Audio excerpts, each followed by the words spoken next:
സാകളെ കേരള ഫയർഫോഴ്സിനും ഇവിടുത്തെ നാട്ടുകാർക്കും മണവാളാൻ സൽസിന്റെ പേരിലും എന്റെ വ്യക്തിപരമായ പേരിലും ഞാൻ നന്ദി രേഖപ്പെടുത്തിക്കൊള്ളുന്നേ ഉള്ളൂ. ഭയങ്കര ബുദ്ധിയാ. ദൈവമേ, മൂർഖനെയാണല്ലോ ചവിട്ടിയത്. കള്ളവണ്ടി കയറാനുള്ള കാശ് പോലും എന്റെ കയ്യിലില്ല. എന്തിനോ വേണ്ടി തിളക്കുന്ന സാമ്പാർ. ഈശ്വര, ഇവിടെ ആരില്ലെന്ന് പറഞ്ഞിട്ടിരിക്കാൻ. എല്ലാ വിരലുകളും പതിച്ചേക്കൂ.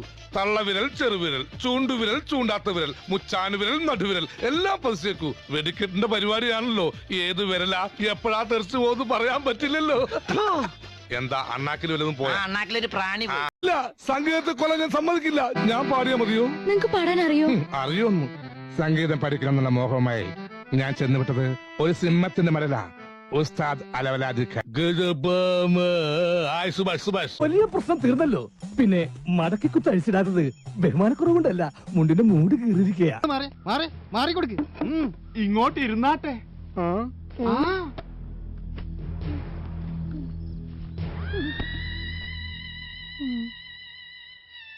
ഇതെന്തും മറിമായും എനിക്ക് ഭ്രാന്തായി പോയതാണ്, അത് നാട്ടുകാർക്ക് മൊത്തം ഭ്രാന്തായി. സപ്ലയർ, ഇത്തിരി സാമ്പാർ താങ്ങിയേ. നീ എന്തിനാ ഇപ്പൊ കയറിയിരുന്നത്? ഞങ്ങൾ ചെക്കന്റെ ആൾക്കാരാ, ഞങ്ങളാ ഫസ്റ്റ് ഇരിക്കേണ്ടത്. അപ്പൊ ആര് വിളമ്പും? പാചകക്കാരനാണല്ലേ? അല്ല, എറണാകുളം ജില്ലാ കളക്ടർ മിണ്ടാതെ കുത്തിക്കേട്ടോ. ആദരാഞ്ജലികൾ സലീമിക്ക.